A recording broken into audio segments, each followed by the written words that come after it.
Okay, sets class 8। तो sets होता क्या है? देखो, सेट और set is a collection of well defined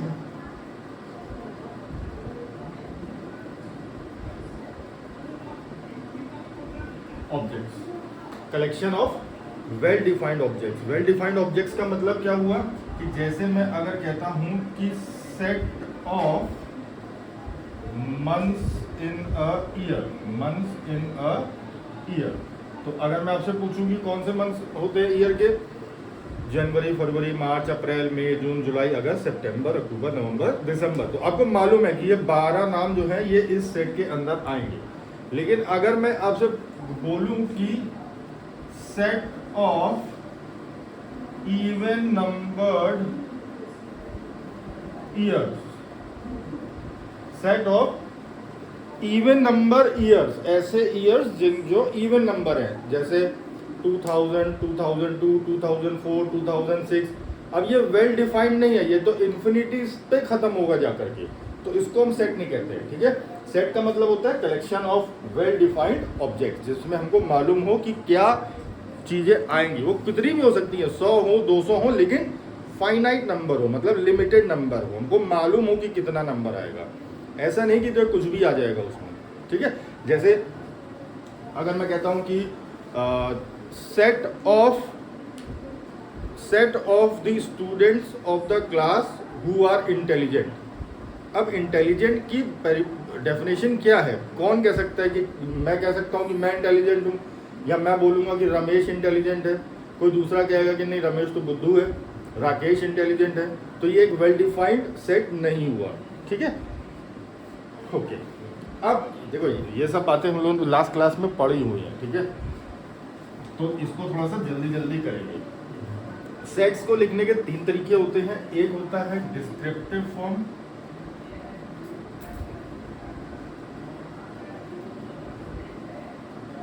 एक होता है रोस्टर फॉर्म,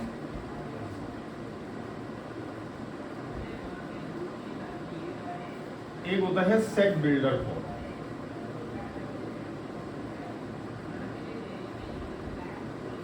डिस्क्रिप्टिव फॉर्म का मतलब, जैसे अगर मैं लिखता हूं कि set of all natural numbers less than 5, तो ये मैंने डिस्क्राइब कर दिया कि सेट में क्या क्या है। क्या है? नेचुरल नंबर्स हैं जो 5 से कम है। फिर होता है रोस्टर फॉर्म। रोस्टर फॉर्म में हम क्या करते हैं, इसी सेट को हम लोग एक कर्ली ब्रैकेट में लिखते हैं और जो भी एलिमेंट्स होते हैं इस सेट के उसको लिखते हैं। जैसे कौन से नेचुरल नंबर्स हैं जो लेस देन 5 हैं, तो वो है 1, 2, 3 एंड 4।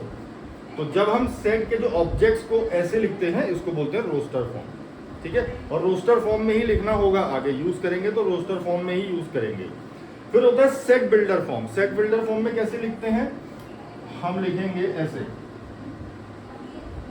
x सच दैट, ये जो 2 बिंदी होती है जिसको बोलते हैं कोलन, राइट, इसको बोलते हैं सच दैट।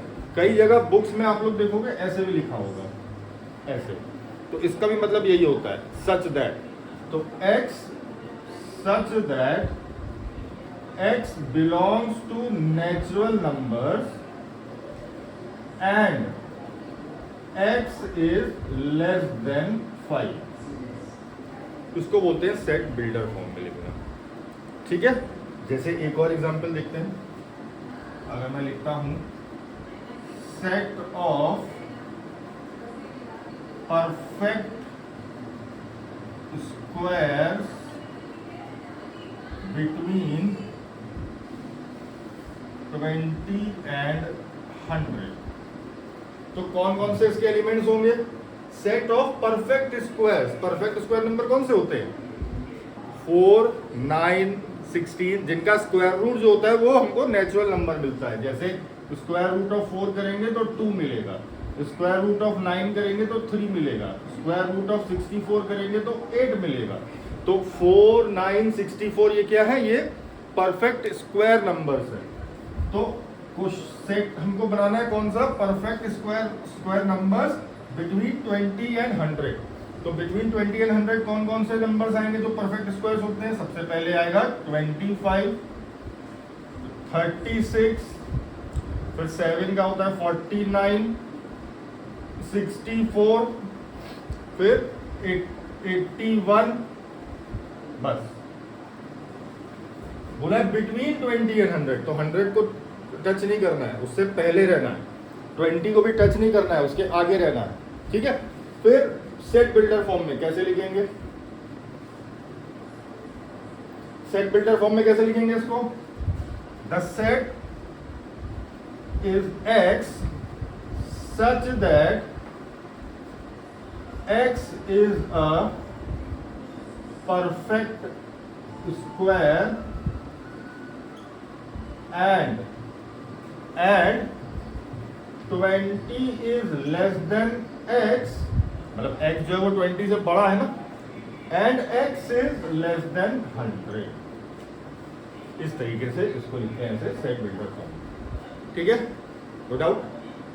ओके, नोट नहीं करना, ओके बोल सकते हो, ऐसा कुछ वो नहीं है, मुंह से बोल सकते हो, ठीक है। तो ये तो तरीका हुआ रिप्रेजेंटेशन ऑफ सेट्स, की सेट्स को हम लोग कैसे लिखते हैं, रिप्रेजेंट करते हैं। ओके,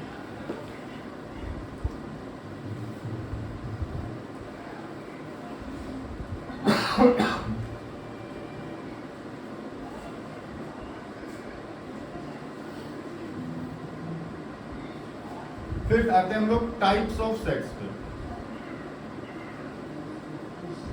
टाइप्स ऑफ सेट्स, तो सबसे पहले होता है एम्प्टी सेट। एम्प्टी सेट क्या होता है? मतलब ऐसा सेट जिसके अंदर कोई एलिमेंट नहीं है, तो उसको हम लोग कैसे रिप्रेजेंट करते हैं? उसको हम लोग ऐसे लिखते हैं, मतलब ये एम्प्टी है, इसमें कोई एलिमेंट नहीं है, या फिर इसको फाइव से ये ऐसे रिप्रेजेंट करते हैं। एक और नाम से उसको बोलते हैं, उसको नल सेट भी बोलते हैं, नल सेट, ठीक है। फिर होता है हमारे पास फाइनाइट सेट।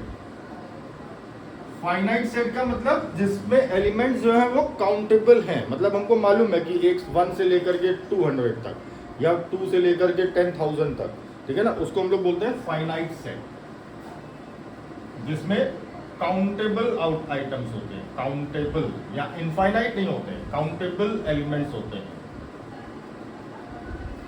फिर होता है इनफाइनाइट सेट। इनफाइनाइट सेट मतलब जिसमें एलिमेंट्स अनकाउंटेबल होते हैं, इन्फिनिटी तक जाते हैं। जैसे अगर मैं लिख दूं कि 1, 3, 5, 7, 9 एंड सो ऑन, अब ये इनफाइनाइट सेट हो गया, चलता चला जा रहा है, रुक ही नहीं रहा है, कहीं रुकेगा ही नहीं। कौन से नंबर्स हैं? ऑड नंबर्स हैं, चलते चले जा रहे हैं, ठीक है। हाँ, तो वेल डिफाइंड है ना, ऑड नंबर्स, तो वेल डिफाइंड है ना, ऑड नंबर्स है ना, उसमें तो कोई डिफाइन ही नहीं है ना कि नंबर्स बस चलते चले जा रहे हैं, वेल डिफाइंड ऑब्जेक्ट्स, ठीक है। फिर इसके बाद सिंगलटन सेट। सिंगलटन सेट मतलब जिसमें केवल एक एलिमेंट होता है, उसको हम लोग सिंगलटन सेट बोलते हैं। जैसे इसमें एक नंबर है, एक एलिमेंट है 2, या फिर एक एलिमेंट है बस, उसको हम लोग बोलते हैं सिंगलटन सेट, ठीक है।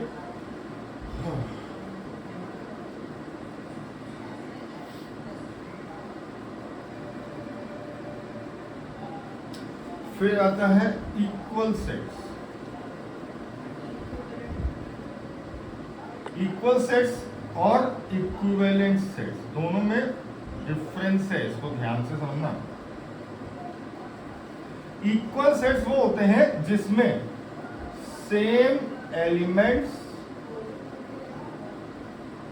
होते हैं। दो सेट्स हैं, दोनों में सेम एलिमेंट्स हैं। जैसे एक सेट, यहां पे मैं एग्जांपल लिख रहा हूं, एक सेट है ए, इसके अंदर एलिमेंट्स हैं ए बी सी। दूसरा सेट है बी, इसके अंदर भी एलिमेंट्स हैं ए सी बी। ऑर्डर मैटर नहीं करता है, ऑर्डर चाहे कैसा भी हो, कोई आगे हो पीछे हो, लेकिन एलिमेंट जो है वो सेम है, तो इनको हम लोग बोलते हैं इक्वल सेट्स। ठीक है, इक्विवेलेंट सेट्स होते हैं जिसमें सेम नंबर ऑफ एलिमेंट्स होते हैं, सेम नंबर ऑफ एलिमेंट्स। जैसे ये इक्विवेलेंट सेट, देखो इक्वल सेट्स होंगे तो इक्विवेलेंट सेट्स तो होंगे ही होंगे, लेकिन अगर मैं एक और एलिमेंट, एक और सेट लिखूं C 2 3 4, अब इसमें कितने एलिमेंट्स हैं? 3। इसमें कितने एलिमेंट्स हैं? 3। तो B और C क्या है? इक्विवेलेंट सेट्स हैं, इक्वल सेट्स नहीं है। सेम नंबर ऑफ एलिमेंट्स, मतलब इसके अंदर कितने एलिमेंट्स हैं? 1 2 3 4 5। अगर वो नंबर सेम है तो हम लोग बोलते हैं कि वो इक्विवेलेंट सेट्स हैं। जैसे A और B इक्वल सेट भी हैं और इक्विवेलेंट सेट भी हैं, लेकिन B और C इक्विवेलेंट सेट है लेकिन इक्वल सेट नहीं है। ठीक है, कोई डाउट? नहीं। फिर होता है यूनिवर्सल सेट।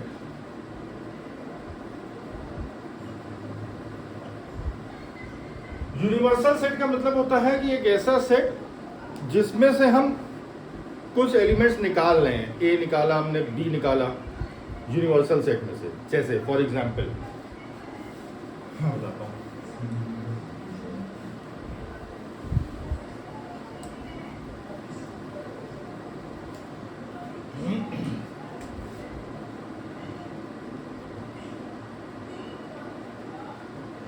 यूनिवर्सल सेट को हम डिनोट करते हैं इस सिंबल से। ठीक है, अब मान लेते हैं कि हमको दिया हुआ है कि यूनिवर्सल सेट है set of natural numbers between, bracket की जरूरत नहीं है, set of natural numbers between 10 and 20। ठीक है, अब अगर मैं बोलता हूं एक सेट है A जो कि है सेट ऑफ या इवन नंबर। अब A जो है वो इवन नंबर्स है, तो अगर हमको यूनिवर्सल में से हमको इवन नंबर्स निकालने हो, अब इसमें कौन से एलिमेंट्स होंगे? इसमें एलिमेंट्स होंगे 11 से लेकर के 19 तक। अब इसमें से अगर हमको सेट A निकालना होगा तो कौन से होंगे? 12 14 16 18। अगर ऑड नंबर्स निकालने होंगे, जैसे मैं B लिख देता हूँ, B is odd numbers, set of odd numbers, तो B क्या होंगे? 11 13 15 17 एंड 19। ठीक है, तो ये हमारा यूनिवर्सल सेट है, मतलब इसी में ही हमारी दुनिया है। अब इसमें से हम निकालेंगे सेट्स जो क्वेश्चन हमको बताएगा। देखो यूनिवर्सल सेट क्या है, वो डिफर करता है क्वेश्चन टू क्वेश्चन। क्वेश्चन में आपको बोल देगा कि यूनिवर्सल सेट में ये सब है, अब इसमें से सेट A ये है, सेट B ये है, सेट C ये है। ठीक है, तो यूनिवर्सल सेट मैटर कर डिफर करता है क्वेश्चन टू क्वेश्चन, और वो क्वेश्चन में दिया होगा कि यूनिवर्सल सेट में ये है। अब इसमें से आप सेट A निकालिए, सेट B निकालिए, सेट C निकालिए। यूनिवर्सल सेट का मतलब है कि पूरा ब्रह्मांड, मतलब जो भी हमको क्वेश्चन का ब्रह्मांड जो है पूरा वो। ठीक है, ब्रह्मांड का मतलब ये नहीं कि जुपिटर पहुंच जाओ। ठीक है, ब्रह्मांड का मतलब, यूनिवर्सल सेट का मतलब उस क्वेश्चन का यूनिवर्स जो है वो वही है। ठीक, फिर इसके बाद तो बहुत इंपॉर्टेंट चीज आती है जिसको हम लोग बोलते हैं कार्डिनल नंबर। कार्डिनल नंबर, जो भी क्वेश्चंस आप लोग के बनेंगे बड़े मैथ नंबर्स के, 4 नंबर 5 नंबर 6 नंबर्स के, वो कार्डिनल नंबर वाले ही क्वेश्चंस आएंगे। अब कार्डिनल नंबर होता क्या है? कार्डिनल नंबर होता है number of elements in a set. जैसे अगर सेट A है जिसके अंदर है हमारे पास A B C D E, कितने एलिमेंट्स हैं इसमें? 5। कैसे लिखते हैं? Cardinal number of A is equal to 5, ऐसे लिखते हैं। अगर एक सेट B है हमारे पास 1 2 3 एंड 4, तो कार्डिनल नंबर ऑफ B कैसे लिखेंगे? Cardinal number of B is equal to, कितने एलिमेंट्स है? 1 2 3 4 इज 4, इसको बोलते हैं कार्डिनल नंबर। ठीक है, यहां पर कोई डाउट नहीं? चलो क्वेश्चन करो।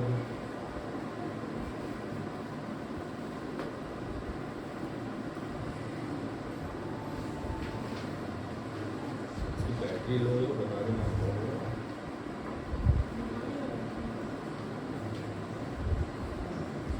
बैटरी लो हो तो दिखाएगा।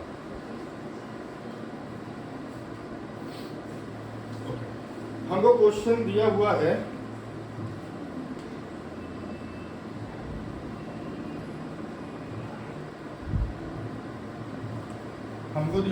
x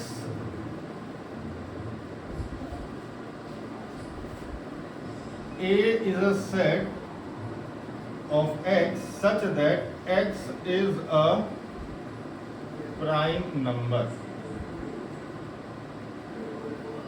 B एक सेट है x such that x is an odd number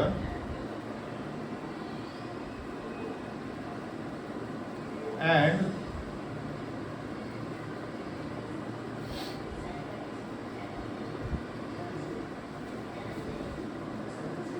one is less than x is less than 10। हमको बताना है क्या is A and B equal sets, क्या A और B इक्वल सेट्स हैं, ये हमको बताना है। इक्वल सेट्स या फिर इक्वल सेट्स और इक्विवेलेंट सेट्स। तो चलो पहले क्या करना होगा इसमें, पहले इसको रोस्टर फॉर्म में लिखेंगे। तो हमको दिया है x is a prime number. अब x is a prime number तो फिर बहुत वास्ट हो गया, चलता चला जाएगा, ये तो चलता चला जाएगा, रुकेगा ही नहीं, है ना। तो ये इक्वल सेट्स तो कहीं से नहीं होंगे भाई। अगर हमको a को रोस्टर फॉर्म में लिखना है तो पहला प्राइम नंबर 2, फिर 3, फिर 5, 7, 11, 13 एंड सो ऑन। b अगर लिखना है तो रोस्टर फॉर्म में b क्या है, ऑड नंबर है और 1 और 10 के बीच में है। तो 1 और 10 के बीच में ऑड नंबर्स होते हैं 3, 5, 7, 9। तो नाइदर इक्वल है नाइदर इक्विवेलेंट है। हमेशा जब भी इन क्वेश्चंस को करेंगे तो रोस्टर फॉर्म में कन्वर्ट करेंगे क्वेश्चंस को। अगर देखो ये किस फॉर्म में दिया है, ये सेट बिल्डर फॉर्म में दिया है, इसको लिखेंगे रोस्टर फॉर्म में और तब हमको पता चलेगा कि सेट के अंदर क्या एलिमेंट्स हैं और फिर उसको देखेंगे कि कैसा है वो कैसा नहीं है। ठीक है, ओके चलो आगे चलते हैं। तो ऐसे ही क्वेश्चंस रहेंगे इसमें।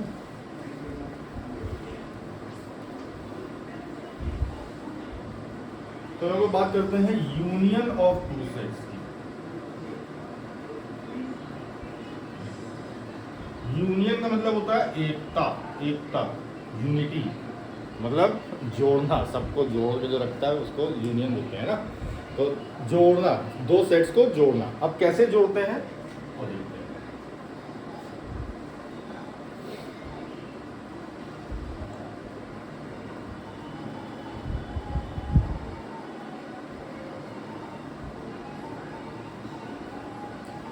जैसे हमको दिया हुआ है एक सेट A 1, 2, 5 एंड 6, दूसरा सेट दिया है B A B C D, A B C ले लेते हैं, बहुत है। अब हमको करना क्या है, A यूनियन B। ये जो U, कैपिटल U का सिंबल होता है, इसका मतलब होता है यूनियन सेट्स में। ठीक है, तो A यूनियन B हमारा जो सेट होगा वो क्या होगा, उसमें A के सारे एलिमेंट्स होंगे 1, 2, 5 एंड 6 और उसमें B के भी सारे एलिमेंट्स होंगे A, B और C, A, B और C। ठीक है, अगर हमारे पास कोई सेट ऐसे है जैसे कि यही के ले लेते हैं, जैसे एक सेट C है, इसमें है हमारे पास 1, 2, 3, 4, 5 एंड 6। तो अगर हमको A यूनियन C करना है तो क्या करेंगे, देखो 1 यहाँ पे भी है, 1 यहाँ पे भी है, तो एक बार लिखेंगे, 2 बार नहीं लिखेंगे, एक बार लिखेंगे। 2 यहाँ पे भी है, 2 यहाँ पे भी है, फिर 5, 3 यहाँ पे नहीं है, लिखेंगे एक ही बार। 4 यहाँ पे नहीं है, 5 यहाँ पे भी है, यहाँ पे भी है, तो एक बार। 6 यहाँ पे भी है, यहाँ पे भी है, तो एक बार। एक ही बार लिखेंगे, ऐसा नहीं कि यहाँ पे 1 1 2 2 ऐसे करके लिख दिया। ए यूनियन बी, कोई भी दो सेट्स का जब हम यूनियन करते हैं तो उसके सारे एलिमेंट्स लिखते हैं, कॉमन एलिमेंट्स को एक ही बार लिखते हैं। चाहे 2 सेट्स का यूनियन करें, चाहे 3 सेट्स का यूनियन करें, चाहे 5 सेट्स का यूनियन करें, कॉमन एलिमेंट्स को एक ही बार लिखते हैं। ठीक है, इसको सेट बिल्डर फॉर्म में कैसे रिप्रेजेंट करते हैं,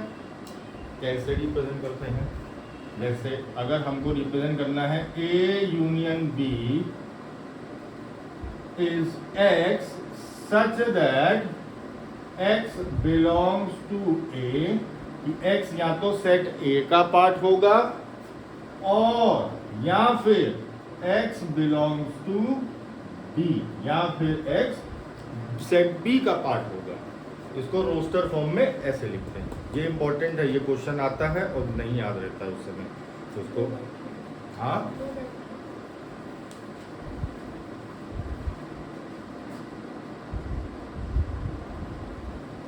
ठीक है, ये क्वेश्चन आता है और तब याद नहीं रहता है, तो इसको याद रखिएगा अच्छे से। ठीक है, चलो इसमें क्वेश्चन देख लेते हैं union of sets.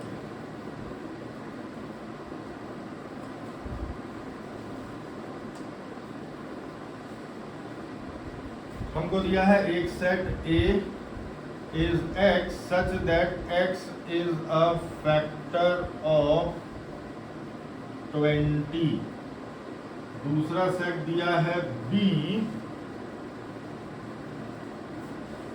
is X such that X belongs to natural numbers, n मतलब natural numbers, and X is less than 10। हमको चाहिए A यूनियन B, तो पहले सेट A को लिखिए रोस्टर फॉर्म में, फिर सेट B को लिखिए रोस्टर फॉर्म में, और फिर लिखिए A यूनियन B। करिए,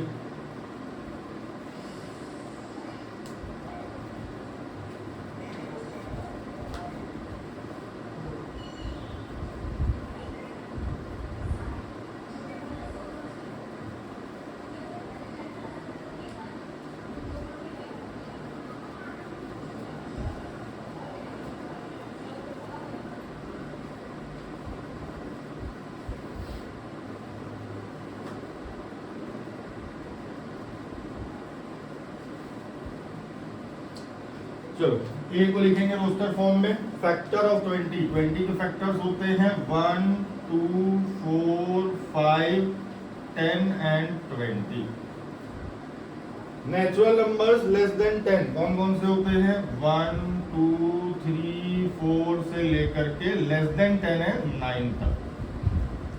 हमको चाहिए A यूनियन B, तो A यूनियन B जब करेंगे तो 1 से लेकर 9 तक तो सब हो जाएंगे।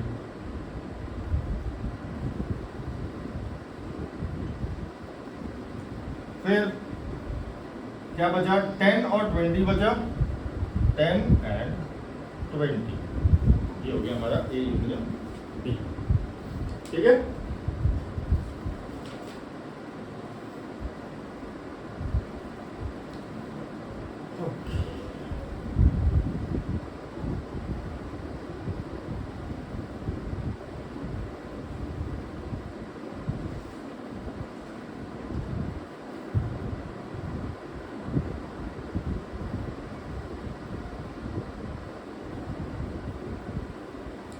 ओके इसकी कुछ प्रॉपर्टीज होती हैं, बता देता हूँ जल्दी से, बहुत इजी होती है।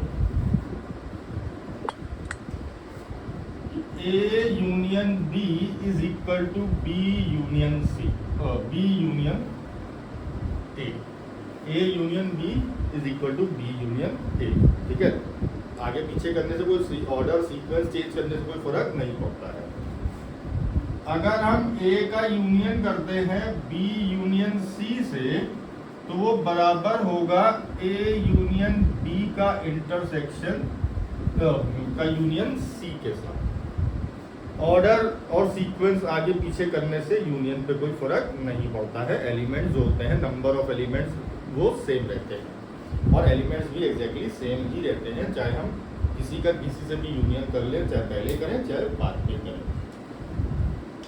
ठीक है, अब इसमें क्वेश्चन आएगा जैसे हमको दिया हुआ है कि a is equals to 1 2 3 4,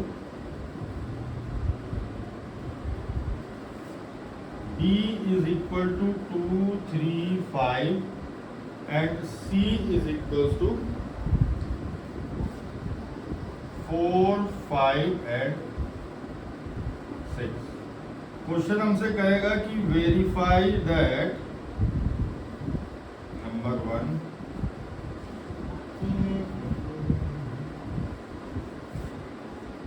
A union B is equals to B union C, या A union B union C is equal to A union B union C। यही जो मैंने दो ऊपर बताया है, इन्हीं को वेरीफाई करना।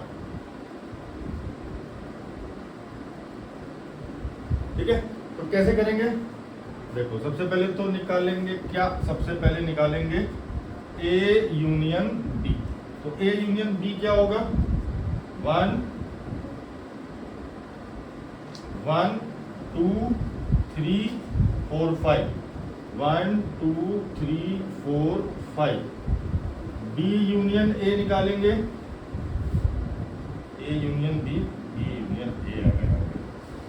तो B यूनियन A निकालेंगे, क्या आएगा?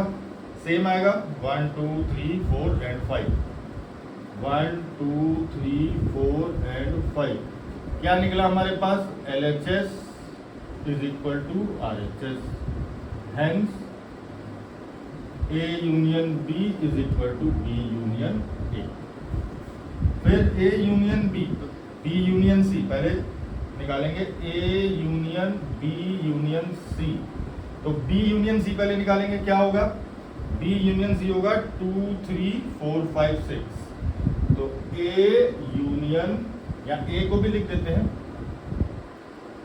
A है हमारे पास 1 2 3 4, और इसका यूनियन करना है हमको B यूनियन C के साथ। तो B यूनियन C क्या होगा? 2 3 4 5 6, 2 3 4 5 6।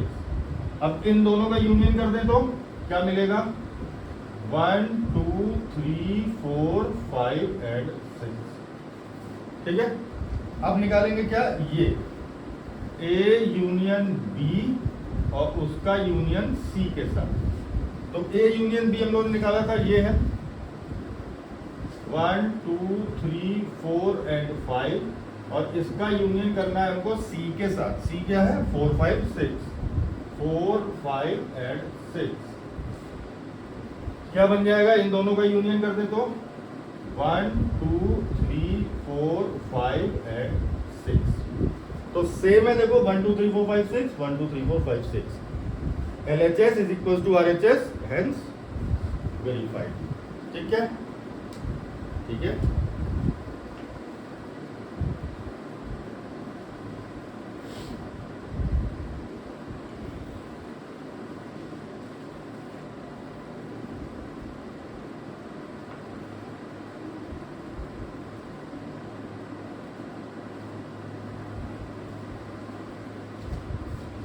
इसके आगे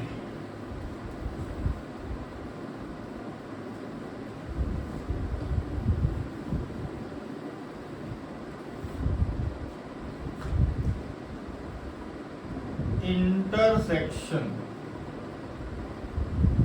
of two sets।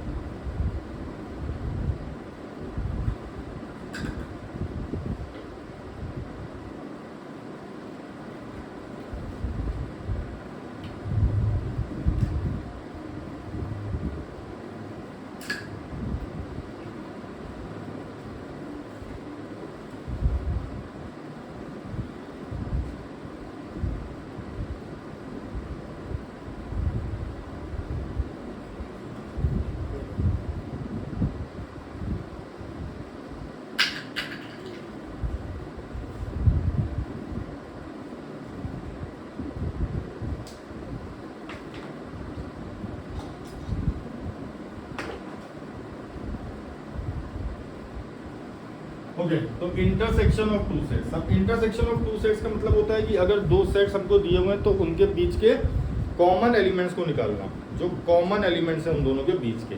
जैसे फॉर एग्जांपल मेरे को दिया है सेट ए, इसके एलिमेंट्स हैं 1 3 5 7 9। सेट बी दिया है हमको 3 5 6 8 10। तो ए इंटरसेक्शन, ये उल्टा यू जो बनता है उसको बोलते हैं इंटरसेक्शन, ये इंटरसेक्शन का साइन होता है। A intersection B is equal to जो भी कॉमन एलिमेंट्स है, क्या कॉमन है, 3 कॉमन है, और क्या कॉमन है, 5 कॉमन है, और कुछ तो कॉमन है नहीं, 6 7 8 9। ये हो गया हमारा इंटरसेक्शन। ठीक है, ठीक है। अच्छा, अब एक काम की बात बता रहा हूँ जो बहुत काम आएगी क्वेश्चंस करने में। ठीक है, इसका कार्डिनल नंबर क्या है, 3 4 5 3 4 5।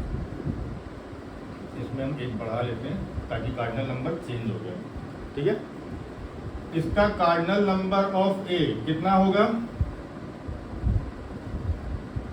1 2 3 4 5 एलिमेंट्स है, तो cardinal number of A is 5। Cardinal number of B कितना होगा, 1 2 3 4 5 6, यानी कि 6। इसका कार्डिनल नंबर कितना है भाई, ये भी तो एक सेट है ना, इंटरसेक्शन का सेट है। Cardinal number of A intersection B कितना होगा, 2 एलिमेंट्स हैं तो 2। ठीक है, तो अगर हमको चाहिए cardinal number of A union B, तो उसके लिए हम लोग यूज करते हैं cardinal number of A union B is equal to cardinal number of A plus cardinal number of B minus cardinal number of A intersection B. इसका use करेंगे हम लोग आगे क्वेश्चंस में बहुत बार। देखो चेक कर लेते हैं, कार्डिनल नंबर ऑफ ए है 5, कार्डिनल नंबर ऑफ बी है 6, और cardinal number of A intersection B है 2। कितना हो जाएगा, 5 + 6 11, 11 - 2 इज 9। मतलब ए यूनियन बी में कितने एलिमेंट्स होंगे, 9 एलिमेंट्स होंगे। क्यों ऐसे आता है, देखो हमने क्या किया, हमने कार्डिनल नंबर ऑफ ए लिया, हमने कार्डिनल नंबर ऑफ बी लिया, दोनों को जब ऐड किया तो इसमें दोनों के एलिमेंट्स ऐड हो गए। लेकिन जो कॉमन थे, क्या क्या कॉमन थे, 3 और 5, वो देखो यहाँ पे भी ऐड हुए और यहाँ पे भी ऐड हो गए। तो हम क्या करते हैं, एक बार उसको लेस कर देते हैं, तो हमको यूनियन बी, भाई यूनियन का मतलब क्या होता है, कॉमन नहीं आता, कॉमन वाले जो होते हैं वो एक ही बार आते हैं यूनियन में, है ना। लेकिन जब हम ऐसे अगर हम निकालते डायरेक्ट, तो 5 + 6 11 हो गया, 3 और 5 2 बार काउंट हो गए, एक बार यहाँ पे भी काउंट हो गया, एक बार यहाँ पे भी काउंट हो गया। तो हमने क्या किया, एक बार उसको लेस कर देते हैं, तो हमको ए यूनियन बी का कार्डिनल नंबर मिल जाता है।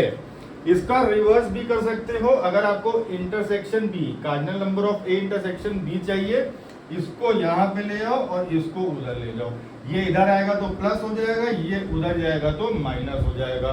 तो हमको ए इंटरसेक्शन बी भी यहीं से मिल जाता है। ठीक है, अभी तक कोई डाउट?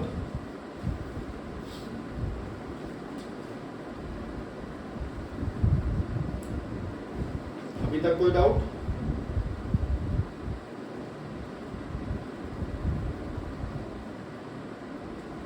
नहीं। अच्छा,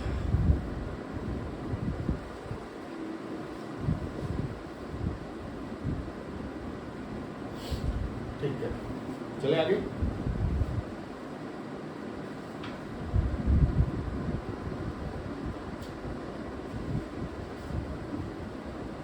आखिरी पार्ट है चैप्टर का,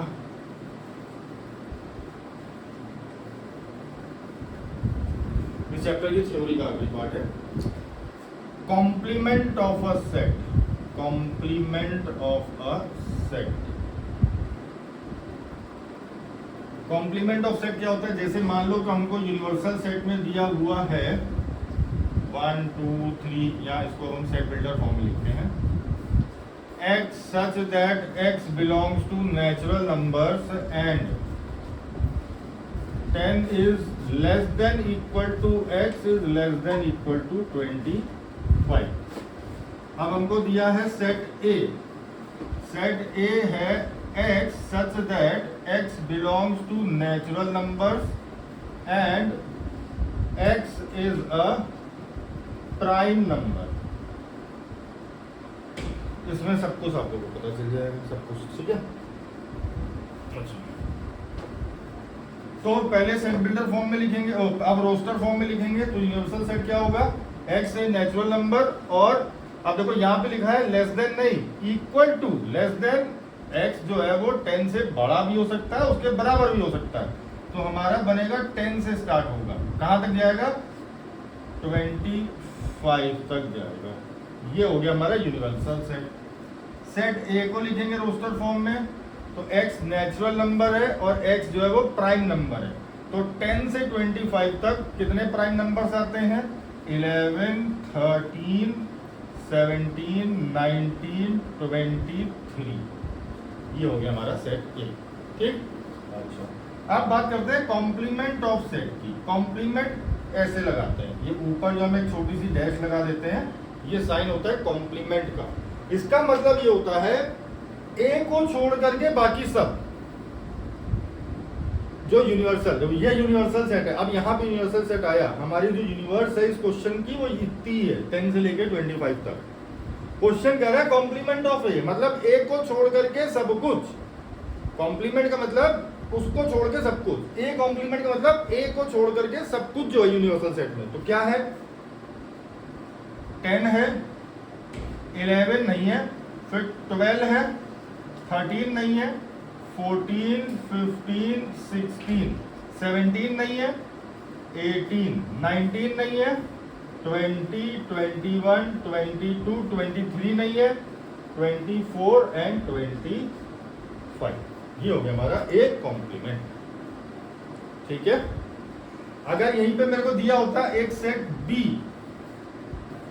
belongs to x such that x belongs to natural numbers and x is an odd number,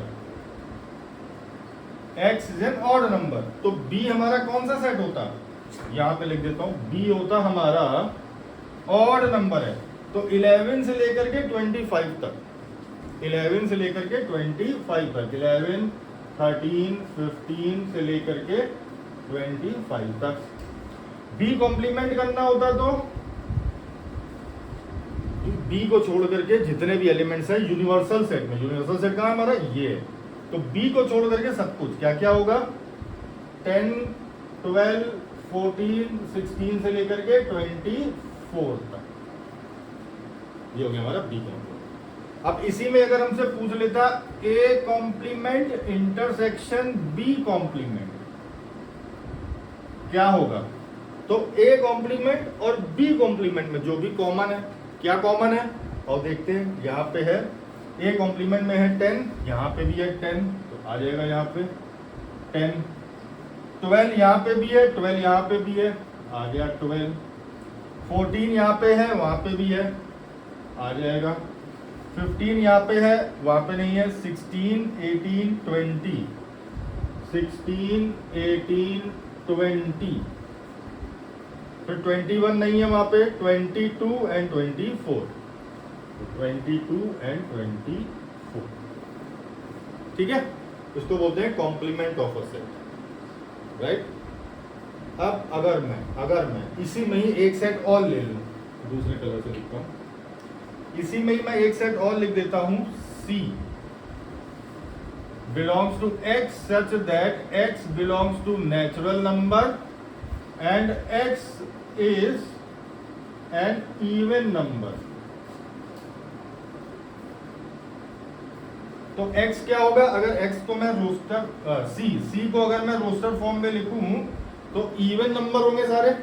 even number कहां से लेकर के कहां तक, 10 से लेकर के 25 तक जितने भी इवन नंबर हैं, तो 10 12 14 से लेकर के 24 तक।